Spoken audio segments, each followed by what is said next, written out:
Hey friends, Peggy Hall back with you from thehealthyamerican.org. I'm broadcasting this just a couple of hours prior to Trump's announcement here on Liberation Day. And I know this has been a very controversial topic. Some people don't want to learn the facts and the evidence and the data about tariffs. So I'm going to be answering some of your questions and concerns that you left as comments on my last few videos. I've got a whole series called The Tough Truth About Tariffs, and I will direct you to that in the description box as well. But let's take a look at this graph right here. And you can see from 2015, it goes to 2024. And if we look at the years here between 2018 and 2019, I'm directing you right here because Trump imposed tariffs in 2018. He put a 25% tariff on imported steel and a 10% tariff on imported aluminum. And he called this his trade war against China. And if you'll see, it had absolutely zero effect on imports and exports. Now, unfortunately, it had a very negative effect on the rest of the economy. And I brought data for you over the last few videos letting you know that overall economic output was down about 20%. Manufacturing jobs were lost. I want you to hear the facts and the data. Manufacturing jobs were lost following Trump's 2018 tariffs. In fact, in the manufacturing sector itself, over 75,000 jobs were lost due to Trump's disastrous 2018 tariffs. They were so bad that the following year, he actually reversed them. Now, you will see a downturn here in 2020 because of all of the hogwash that was sloshed all over us. But if we look at the subsequent years, it has been relatively stable in terms of imports and exports. And I've spoken at length in previous videos as to why there's nothing wrong with a trade deficit. In fact, tariffs don't even reduce the trade deficit. If a country imports more than it exports, it seems like tariffs would slash imports and help close the gap, but it doesn't work that way. You know, there is an interconnected economy, and imports are not necessarily of finished products. If someone is making something out of steel or aluminum, and maybe they're importing some of those component parts, the finished product is made with imported parts, and therefore the cost goes up. So you can find this information. I have links for you. This came from the US Census Bureau. This comes from the US Bureau of Economic Analysis, the US Census Bureau. And here again, you can see in this chart that the international trade in goods and services for the US, yes, there has been an increase overall across the years. And we can see that our exports were a little bit flat between 22 and 23. They peaked up a little bit in 2024. We want to export goods. That means that there are willing individuals in other countries who want to purchase our products. You can look at the Bureau of Economic Analysis to get information about all sorts of international trade and investment country facts. What I'd like to do now is turn my attention to answer some of your comments.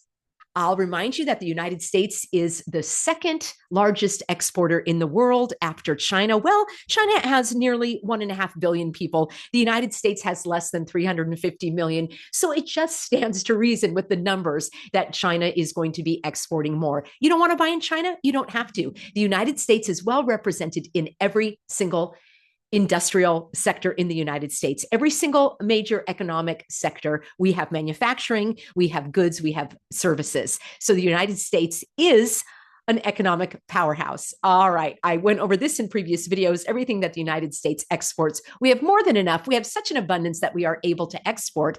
And that's great for the economy because that means people are buying your products. I don't understand why Trump says other countries are ripping us off. If you owned a clothing store and somebody from a different country came in to buy one of the articles, you're not going to sell it to them. They're ripping you off by giving you money for your product. It doesn't make sense. All right, let's take a look now at some of your comments. All right, Shauna said, thank you, Peggy, for once again trying to teach the people what they should have already known, but we know most have been kept in the dark. I thank you for that, Shauna. And Victoria says, brilliant analysis as usual. Friends, this is my area of expertise. I have a master's degree in international policy studies. I've studied economics and international trade and international policies, international law. You don't even have to have a degree in this. It is common sense, as I pointed out with the data. So here's one we'll break down. This just came in. And actually, it's from Kelly. I don't know why I put Kathy. She said, hi, Peggy. I watched most of your videos, and I totally agree with your point of view, most of your point of view. However, I don't agree that tariffs are a bad thing. I believe Trump is trying to get America's manufacturing machine roaring again. I'm old enough to remember a time before NAFTA, and we had manufacturing facilities. Now, in almost any town you drive through, there are remnants of the past, such as abandoned plants. I have the mindset that you should only buy a product if it's made here. So I'm biased that way. Now, I really want to thank Kelly because she offered such a thoughtful comment that was not one of these that just say, you're stupid, this is BS, stay in your lane. I mean, like that really drives the conversation ahead. She's offering her point of view, and I really appreciate that. And I agree with her that there are many towns where there are remnants of the past, such as abandoned plants. But there are many reasons for that, not necessarily or only because of imports. There are very high taxes in this country for corporations. There are payroll taxes. There are corporate taxes. There are regulations. Do you know that all of those green regulations are strapping the steel manufacturing industry so much that they can barely keep up? So get rid of the regulations, get rid of the taxes, bring back the 100% depreciation for the companies on their taxes. And I am telling you, that is going to boost manufacturing. Also, as we face reality, there are certain things that we aren't making as much of in the United States anymore, just like we're no longer making the buggies for the horses to pull. The old, horses and buggies have gone by the wayside as well. We are the world's leader in services, in travel, I should say, and transportation as people come here. We are the world's leader in financial services, in insurance, in consulting, in banking, in so many other product categories that's not just related to manufacturing. And Kelly says she has the mindset that you should only buy a product if it's made here. And I think there are many people who agree with her, and I'm one of them. I love to buy American made. I love to actually go a step further and buy from small businesses. But let me read my response. And I said, hi, Kathy, can you let me know what evidence you have that tariffs are a good thing?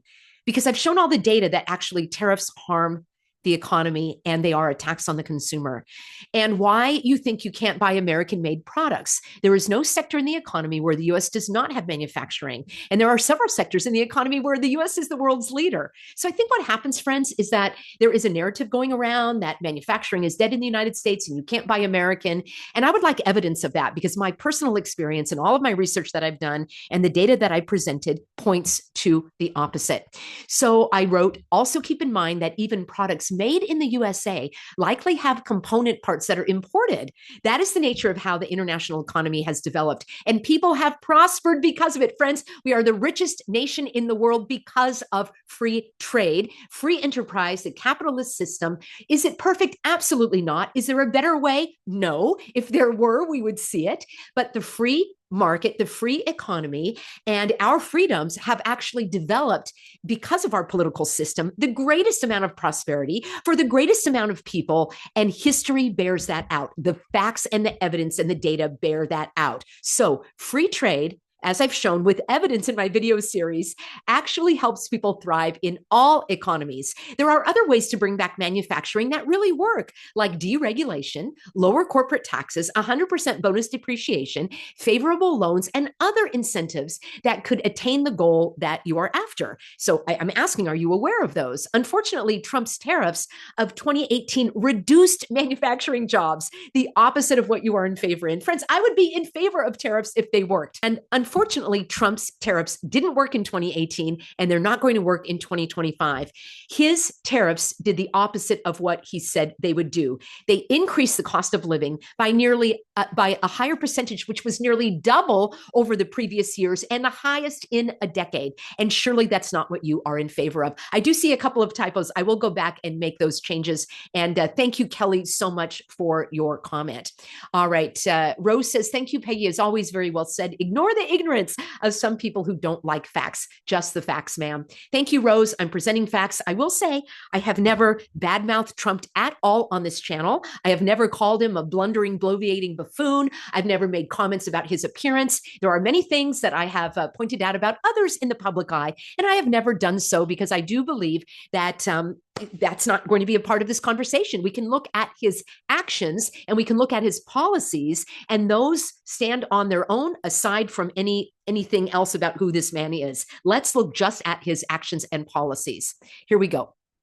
All right. Debbie says, maybe you should run for president. Seems you know more than the president. And I said, yes, I probably should.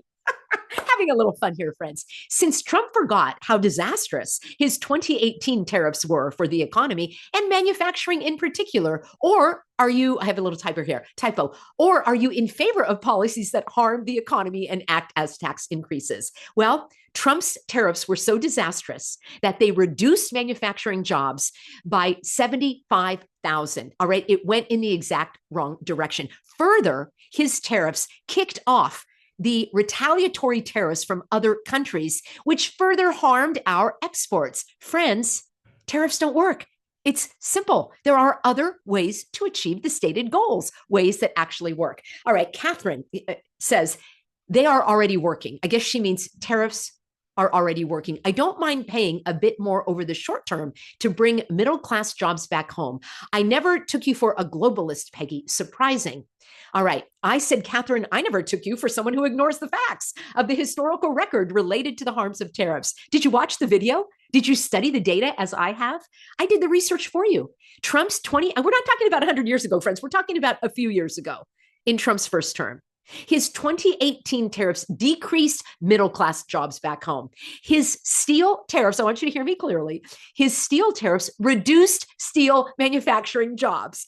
I don't know how much more clear I can say that for you. It looks like you've got a case of cognitive dissonance, meaning the facts are not meshing with her version of reality. Trump's tariffs were so bad, he had to reverse course the following year. Sorry, you are falling for the propaganda. If tariffs worked, why not 100% tariffs on every product from every country all the time? That's a serious question, friends. Globalist, she must not have heard my videos about the non-spinning earth, more like a realist. All right. But I do appreciate the comments because it gives me an opportunity to set the record straight. All right, let's see. I'm replying to Chris. Here's Chris. Sorry, Peggy, you are wrong. From a 50,000 foot standpoint, the idea with tariffs is to encourage more manufacturing within the US. All right, Chris, that's exactly what the narrative is pushing, but the facts and the data are the opposite. There are other ways to encourage manufacturing. And I would also argue that we don't need to encourage manufacturing. There are many other ways to strengthen the economy. There are many more jobs that could be created. And if Trump is in favor of creating jobs, why did he eliminate however many it is, 50,000, 100,000 people from the federal government? He actually killed jobs, if you want to put a fine point on it. So let's go on with Chris's comment. Even if the product is only made overseas, it will encourage those companies to move their operations here. Toyota did this some 30 years ago. The idea with tariffs is to fund the government. This is true. And Chris goes on to say, yes, it is a form of taxation. Chris, that's the problem. Taxes can only be levied and tariffs can only be levied by the Congress. All right. Trump is doing what he did in 2020, calling a fake, phony, false emergency. And there isn't one. He wants to do this without congressional approval. That's another problem that I've touched on from time to time. Chris goes on to say tariffs by themselves will not replace the income tax. You're absolutely right. Tariffs are only one component of the overall plan. The ERS, which I believe Chris is stating is the External Revenue Service. There's no such thing. All right. I did a deep dive on this. I aired the video twice where I showed Howie Lutnick, no deal, Howie, no deal on the External Revenue Service. It's not possible. The amount of money that we spend on imports, even if we tax it at 100% of a tariff, would never replace the taxes, ever.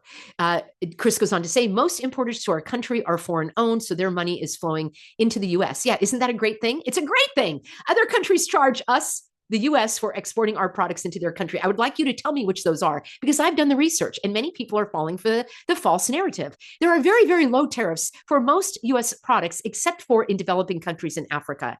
And in many cases, those countries established those in retaliation for what the US did. We've had wide free trade for many years. Chris goes on to say it's time to balance the trade deficit. Why? The trade deficit is not the metric we need to use. The trade deficit means nothing in terms of a country's wealth, zero. I broke that down for you in yesterday's video. I'll touch on it in my response. Tariffs also prevent dumping. Give me evidence of that. There are other ways to prevent dumping, and there are other negotiations and agreements that already prevent that. Back in the 1980s, Fujifilm was dumping their film below cost into our country. Well, if they want to do that and give us stuff for free, number one, you don't have to buy it. And number two, why not take advantage of someone so stupid to do that? All right. Our And by the way, Kodak is still in business. Have you ever gotten an x-ray lately? I mean, they're still in business. Our answer was to increase the tariffs on those products, and that effectively acted as an anti-dumping fix. I would like to have evidence of that because the record shows that tariffs harm the economy. Chris goes on, you're not seeing the total picture. This is only a temporary measure until the currency reset. Ha ha, we'll level the markets across the board. Well, I'm glad people have a crystal ball. For too long, the US was taken advantage of and dumped on, especially with cheap Chinese products made with slave labor. Get smart, Peggy. Agent 86. I don't know what Agent 86 is. And I guess I'm dumb. Chris is telling me to get smart. Well, oh, I guess Agent 86 from the Get Smart. I'm not quite sure of what that is. So let's take a look at my reply to Chris. Sorry, Chris, you are wrong from the historical record standpoint. There are other ways to increase manufacturing, which isn't even that important of a goal, as there are other more profitable industries and services aside from manufacturing. If tariffs are so great, why did they have such a disastrous effect in 2018? If tariffs are so great, why not have permanent 100% tariffs on every product from every country? And where did you get the idea that balancing the trade deficit was important? I have a typo here. A trade deficit is actually beneficial, as I pointed out in my latest video. Luckily, I've done the research for you. If you want to learn more, watch my tariff series with facts and data. There is no such thing as an external revenue service. I broke this down in detail in my video. Tell me exactly with data and evidence and examples of how the US was taken advantage of. I don't fall for that propaganda, and I'm surprised that you do. Friends, what is this the US has been taken advantage of? Give me an example. I don't understand. Our economy has been thriving because we have been exporting products to other countries. And yes, we have been importing certain things that people prefer. And I am in favor of free trade with an abundance of choices. If I choose not to buy in China, I don't buy in China. All right. Justin says, but I do want to say this, Chris. Let's go back to Chris. I want to thank you, Chris.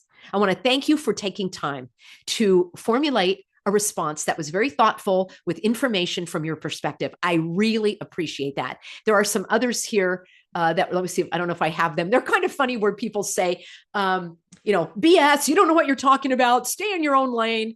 Kind of funny. This is my lane. International economics is my lane. All right. Justin says, Peggy, I don't know much about tariffs, nor do I know much about economics, really. So I'm not claiming to know anything. I don't want the cost of living to go up for anyone anymore. We don't try to rely too much on outside of our community and to become pretty self-sufficient and buy from local businesses as best we can. You know what, Justin? You just hit the nail on the head. I would say that is probably one of the most important actions that we can take individually. As you know, I am all in favor of individual liberty, individual choices. If I want to buy something in China, I should have the right from China. I should have the right to buy something from China. And so should you, or buy it from India or Vietnam or anywhere. That's the nature of free choice. But I love what Justin said, that he strives to buy from local businesses, as do I. And then he goes on, I do understand that even local businesses use global economy. That is true. But I have a question. Wouldn't tariffs help local businesses and people to use and create things here in the States instead of relying on global trade? Again, I have done almost zero studying on this. And by the way, I am no way am I a Trump supporter. In fact, I'm a big follower of Alec.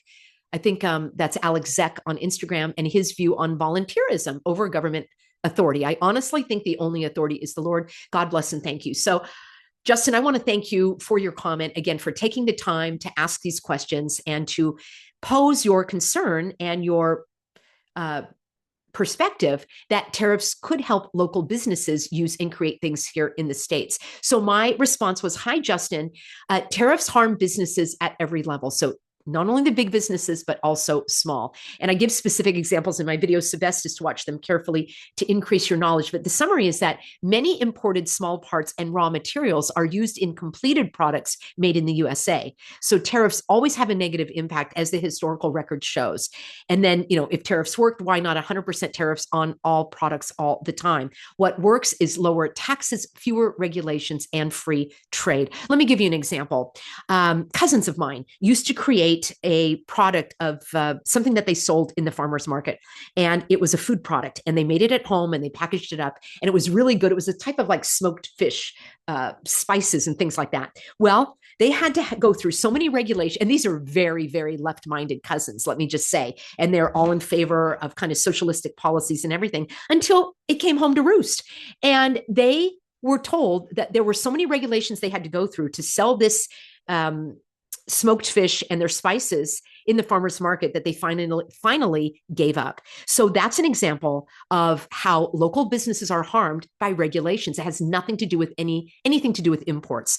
So let's now go on. I've got some questions here that okay, Nathan says, if tariffs are so bad, then why does every other country in the world put tariffs on our goods? Are you saying every other country is stupid?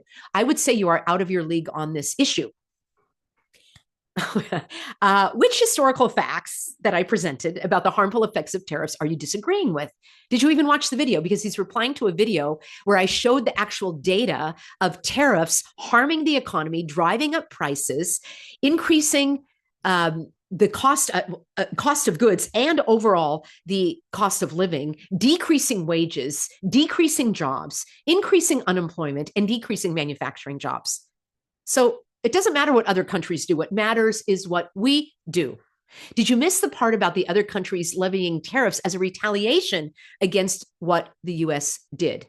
Many are waking up to the terrible truths about tariffs for those who want to know the truth that is. All right. Charlotte, for once, I don't agree with you. There's a reason why he is doing this.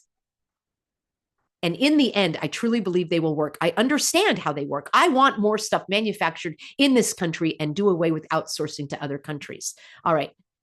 Again, my question, which part of the video do you disagree with? I shared the historical facts. You can already have any American products you want. That I need to change my typos here. What I mean to say is the United States manufactures everything that you could want. What is it that you can't buy American? I did a whole video showing you every industry well represented in the United States. This is part of the narrative that's just being thrown around on the news that manufacturing is dead in this country. No, it's not.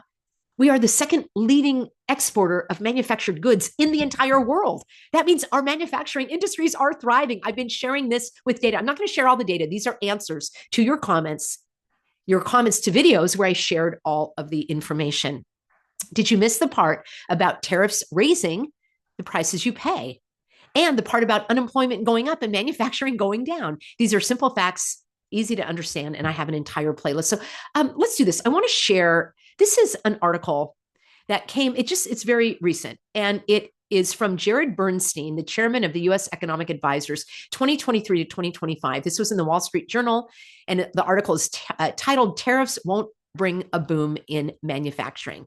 But tax credits, subsidized loans, and grants could boost U.S. production of energy and some products. We're the world's leading exporter of energy. We're not suffering in these manufacturing sectors, friends. Yes, there are some plants that were closed because in a capitalist market, those companies found that they weren't profitable. They opened them up somewhere else. That's how it works. So this is just an excerpt from the article. I have it linked to my Substack, which I published today. And I'm going to read that. So first, spurring domestic investments of the types we've just described isn't only possible, it's already happening. Meaning manufacturing is already being brought back, supported by tax credits, subsidized loans, and grants from the Inflation Reduction Act, the CHIPS Act, and the bipartisan infrastructure law. Meaning there were regulations that were done away with, and there were tax incentives that were given to manufacturers without the harmful effects of tariffs. All right, tariffs are bad. They don't work. They're only going to enrich certain billionaires who are probably going to benefit from that. And I am not in favor of them. Okay, second, neither is Mr. Bernstein, was the chairman of the U.S. Economic Advisors. So for those all y'all saying, I don't know what I'm talking about with a master's degree in international policy studies. Yeah, I don't know what I'm talking about, but maybe Mr. Bernstein does. I hate that people ranking things like that. You don't even need a degree in this to understand it, friends. Here are the simple facts. He goes on to say, we know of no example in the history of advanced economies of sweeping tariffs having the positive effects that the Trump team believes are waiting for us on the other side of this tariff push. It's still early enough for Trump officials to recognize their mistakes, but if they fail to do so and continue to double down on their unpopular agenda, we may find ourselves testing how relentless assertion that a recession will be worth it. They're already telling you that there's going to be a recession because that's what history shows. It's also important to recognize that about 45% of U.S. imports are inputs that go into our own manufacturing production. Friends, this is so easy to understand. Our companies use things that come from other countries. When those Raw materials are more expensive.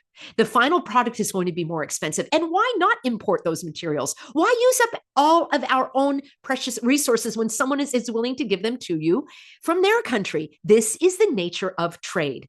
An import tax on these inputs hurts domestic manufacturing. Here's the bottom line, friends.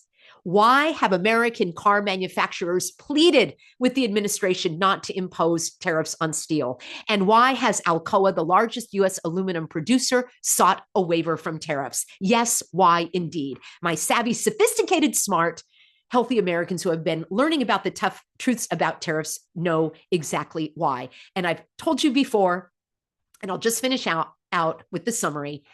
This is what history shows. They increase the price of consumer goods. They decimate the import industry. Don't you care about all of the jobs, the 21 million jobs that are involved in imports to this? I'm not talking about foreign jobs. I'm talking about U.S. jobs are going to be harmed. The truck drivers, the warehousers, the dock workers, the logistics, the import-export. Remember Art Vandelay on the Seinfeld? That was really funny. Back in the Seinfeld days, there was Art Vandelay. He was an importer-exporter. All right, tariffs drive up the cost of goods. Tariffs decrease manufacturing jobs as exports drop to other countries with the retaliatory tariffs. Tariffs pass the cost as a tax on the consumer, and Trump's disastrous 2018 tariffs lowered exports and decreased employment in the U.S. manufacturing sector. How can you be in favor of tariffs? I know you're not. There are a few that are still learning. All right, here's what works better than tariffs: negotiating beneficial policies with our trade partners so it's a win-win. Focusing on what the U.S. does best: exporting agriculture, energy, steel. Yes, we export steel, friends. We export automobiles. I have done many videos on this with a detailed breakdown. We export services such as travel, financial consulting, so much. We can prepare for true national security concerns, such as bolstering certain industries and stockpiling materials. Why not use the other country's resources instead of our own? That's even better for our national security. We can pass tax reforms. We can reduce regulation. And friends, if you do want to argue with the facts, I would like you to kindly present your response to each of these points that I've raised above with data and facts and evidence. All right, signing off for now. I'll have another short video for you called "If Tariffs Are So Great, Then Why?" And that will be a short one that you can share with others to help educate them on the tough truths about tariffs. All right, we're going to be hearing from Trump, and I will be covering that for you in tomorrow's video. And that's why I will be broadcasting these a little earlier than normal. Thank you for being on board. You can get this in my free Substack, peggyhall.substack.com.